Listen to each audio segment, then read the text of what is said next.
Salam hər kəsə. Mövzumuz təbii ehtiyatlardır. Əvvəlcə baxaq təbii ehtiyatlar nə deməkdir? Təbii ehtiyatlar əhalinin yaşaması və təsərrüfat fəaliyyəti üçün istifadə edilən təbii sərvətlərdir. Təbii ehtiyatlar ən əsas məsələ budur ki, testdə də düşən, tükənməyən və tükənən olur. Tükənməyənə əvvəlcə baxaq. Tükənməyən təbii ehtiyatlar deyəndə, yəni təbii sərvətlər deyəndə, bura günəş enerjisidir, küləkdir. Daha sonra yerin daxili istiliyi olan geotermal enerjidir, qabarma çəkilmədən alınan enerji aiddir. Daha sonra tükənən isə özü 2 yerə bölünür. Tükənən bərpa olunan, bir də tükənən bərpa olunmayan ehtiyatlar. Bərpa olunanlar havadır, su, torpaq, bitki, heyvanlardır. Məsələn, amma bunlardan eləsi ola bilər ki, məsələn, torpaq.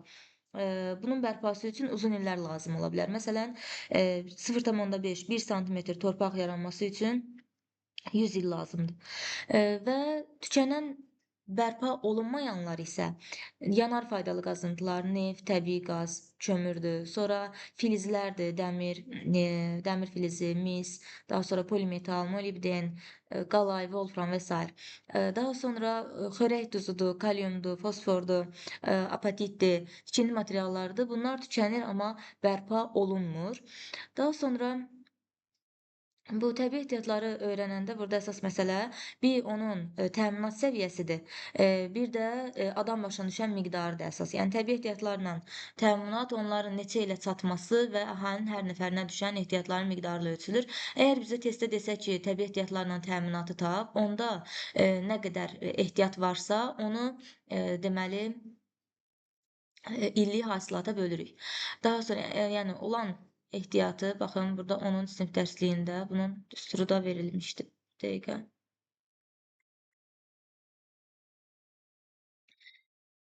Deməli, əgər bizə desək ki, təbii ehtiyatlarla təminatı tapın, bunda nə edirik biz? Ölkədə olan ehtiyatı bölürük illik hasilata və tapırıq ki, ölkədə təbii ehtiyatlarla təminat nə qədərdir? Yəni belə deyək.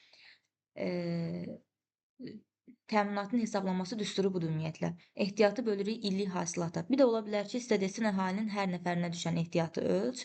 Bunu da deyəndə, baxın 8-ci sinif dərsliyində burada verib ki, kəşf edilmiş məsələn dəmir filizi ehtiyatı bu qədərdir. Əhalinin sayı isə bu qədərdir, milyon nəfərdir. Hər nəfərə düşən ehtiyat tapmaq üçün nə edirik? Dəmir filizinin ehtiyatını bölürük əhalinin sayına, tapırıq ki, hər nəfərə düşən ehtiyat ton nə qədərdir. Daha sonra deməli, bu faydalı qazıntıların istifadəsində, istismarında, 2 yol var. Dərininə, bir də eninə. Yəni axtarışı və istismarı 2 istiqamətdə aparılır. Dərininə odur ki, əgər məsələn Avropa ölkələrində dərininədir. Çünki artıq ehtiyatları tükənən ölkələr sayılır, belə deyək. Avropa ölkələri və öz ehtiyatlarından tam istifadə edən ABŞ-da artıq dərininədir, istismar edirlər, amma eninə istismar o ölkələrdə olur ki, məsələn, ya geniş ərazisi var, Kanada, Braziliya, Avstraliya kimi, ya da ki, zəngin sərvətləri var, Cənubi Afrika Respublikası kimi, o ölkələrdə artıq eninədir. Eninə istiqamətdə tədqiqatlar aparılır, axtarış aparılır və istismar edilir. Daha sonra potensial ehtiyat nədir? Potensial ehtiyat isə dərslikdə bu hissədə verilmişdir. Bir dəqiqə. Aha. Potensial ehtiyat deyəndə, hazırki şəraitdə istifadə edilməsi mümkün olmayan, lakin ehtiyatları müəyyən edilmiş təbii sərvətlərdir. Məsələn, Azərbaycanda da deyirdik ki, perspektiv ehtiyat var. Ceyrançöldə neft yatağı var idi, biz onu qeyd eləyirdik. Daha sonra isə deməli baxaq. Dəqiqə. Aha, neft ehtiyatına baxaq.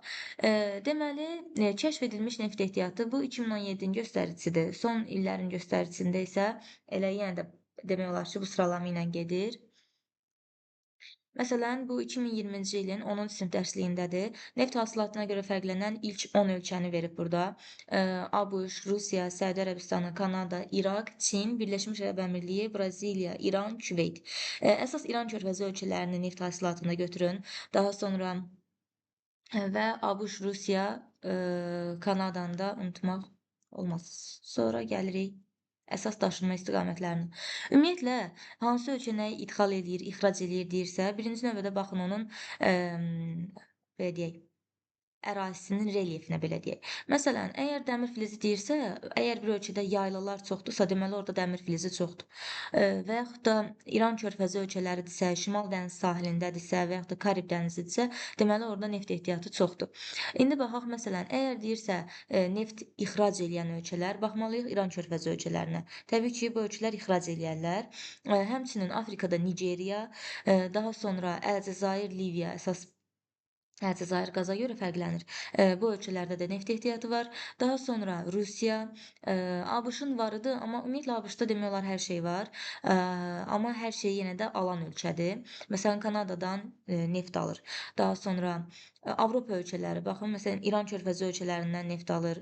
Əlcəzair Liviyadan neft alır. Rusiyadan neft alır. Daha sonra Çin, Hindistan məsələn neft alır. Hindistan İran körfəzi ölkələrindən alır. Əsas da Yaponiya. Yaponiya bilirik ki, adalarda yerləşir. Torpaq ehtiyatı o qədər də çox deyil. Ümumiyyətlə ehtiyatlardan məhrum da belə deyək. Ona görə də demək olar ki, Yaponiya hər şeyi alır faydalı qazıntı olaraq. Məsələn, nefti alır İran körfəzi ölkələrindən, amma qazı alır Avstraliyadan. İndi qazı göstərəndə göstərəcəm onu. Həmçinin İndoneziyada neft deməli, neft ehtiyatları ilə zəngindir və Yaponiyaya neft satır. Daha sonra baxırıq qaz yataqlarına. Eyni elə həmin məntəqələrdir başdı. Burada da deməli İran körfəzi ölkələrindən görürük ki, gedir əsas Yaponiyaya, Avstraliyadan Yaponiyaya, Kanadadan Yaponiyaya, daha sonra Rusiyadan Avropa ölkələrinə, Əlcəzair qaza görə fərqlənir. Bu da deməli Avropa ölkələrinə, həmçinin ABŞ-a satır. ABŞ həm Kanadadan, həm Meksikadan deməli qaz alır. Bunlar da oldu əsas qaz ehtiyatları. Həmçinin burada neft-qazdan danışanda Venesuelanı qeyd eləmək lazımdır. Karib dənizindən neft çıxardır. Əsas hövzələr də oldu İran körfəzi, Şimal dənizi və Karib dənizi, həmçinin Afrikanın şimalı, daha sonra Xəzər dənizi. Bunları qeyd eləmək lazımdır. Daha sonra təbii qazı dedik, əsas alanlar da, nefti qazı əsas alanlar ABŞ, Avropa ölkələri və Yaponiyadır. Daha sonra 8-ci sinif dərsliyinə də baxaq. Burada kəşf edilmiş neft ehtiyatları ən çox Səudi Ərəbistan, İran, Rusiya, İraq, Venesuela, Küveyt, Birləşmiş Ərəb Əmirliyi, Liviya, ABŞ və Nigeriyanı göstərir. Afrikadan əsas Nigeriyanı bilmək lazımdır. Testdə çox düşür. Sonra kəşf edilmiş təbii qaz ehtiyatlarına da Rusiya, İran, Qətəri məsələn bilmək lazımdır əsas. Türkmənistan, ABŞ, Ərəbistan, Səudi Ərəbistan, yəni Birləşmiş Ərəb Əmirliyi, Venesuela və qazda görürük Çinin də adı var və Nigeriya. Daşınma istiqamətlərində də məsələn Çinin ehtiyatını burada da görürdük, amma nefti əsas alan ölkələrdən biridir. Ümumiyyətlə Çin əsas dünyada kömürə görə fərqlənən ölkədir. İndi isə keçək kömür ehtiyatlarına. Aha. Deməli, daş kömürün kəşf edilmiş ehtiyatına görə qabaqcıl yer tutan ölkələr ABŞ, təbii ki, Appalaç əsas orada kömür mədəni idi. Çindir, daha sonra Rusiya, Avstraliya, Hindistan. Ən çox testdə görəcəyiniz elə ABŞ, Çin, Rusiya, Avstraliya, Hindistan, Almaniya, Ukrayna olacaq kömürə görə. Həmçinin İndoneziya, Qazaxıstan və Polşada da var. Amma ən əsas yenə də deyirəm, ABŞ, Çin, Rusiya, Avstraliya, Hindistan, Almaniya və Ukrayna daha çox testlərdə qarşınıza çıxacaq. Bu da oldu daş kömür. Daha sonra yataqların adlarını da deyə bilərik burada ki, məsələn, Almaniya Federativ Respublikasında, yəni Ukraynada daş kömürün əsas yataqları Rur və Saridir. Özü də Almaniya əsas dünyada Almaniya deyib Ukraynanı göstərdim burada. Almaniya əsas burada deməli qonur kömür ehtiyatına görə fərqlənir. Sonra Rusiyada əsas Kuzbasdır, Kuznetskdir, Kançinskidir, Peçora, Tungus, Lenadır. Sonra Polşada Sileziya kömür yatağı var. Ukraynada deməli Donetskdir. Sonra Donbasdır. Qazaxıstanda Qaraqanda, Ekibastuzdur. Ondan sonra Özbəkistanda da var. Özbəkistanda Angrendir. Türkiyədə Zonguldaq, Erekli yataqlarını əsas demək olar. Və bu açıq üsulla çıxarıla bilər kömür. Məsələn, ABŞ-da, Avstraliyada, Carda açıq üsulla çıxarılır, amma Rusiyada, Ukraynada, Çində isə şaxta üsulu ilə çıxarılır. Təbii ki, açıq üsulla çıxarılan kömür şaxta üsuluna nisbətən daha ucuzdur. 3 dəfə daha ucuzdur. Qərbi Avropa ölkələrində isə bu əksər kömür mədənləri artıq tənəzzülə uğrayıb. Daha sonra İndi daş kömürün əsas daşınmasına baxaq. ABŞ həm satır Kanadaya, həm də Kanadadan alır. Daha sonra Braziliyaya baxın daş kömür satılır. Deməli Braziliyada Daş kömür adı çəkmir. Əsas dəmir filizidir Braziliya. Həm də boksitə görə fərqlənir. Daha sonra car, qızıl və qızıl, kömür, bir də dəmir filizində carın adını çox görəcəyik. Deməli, satır Yaponiyaya. Daha sonra Avstraliya həmçinin deməli Yaponiyaya satır daş kömür. Daha sonra Çin də daş kömür ehtiyatına görə fərqlənir. Sonra Rusiya Avropa ölkələrinə satır təbii ki. Həmçinin Çar Avropa ölkələrinə, ABŞ Avropa ölkələrinə satır. Ümumiyyətlə Avropa ölkələrini əksər faydalı qazıntılarda idxal olaraq götürsəniz düz çıxacaq. Sonra deməli əlvan metallar arasında alüminium əsas yer tutur və alüminium ümumiyyətlə alınır boksitdən, alnitdən, bir də nefelindən. Və boksit hasilatı ilə emal rayonları adətən fərqli olur. Emal rayonları əsasən inkişaf etmiş ölkələrdədir.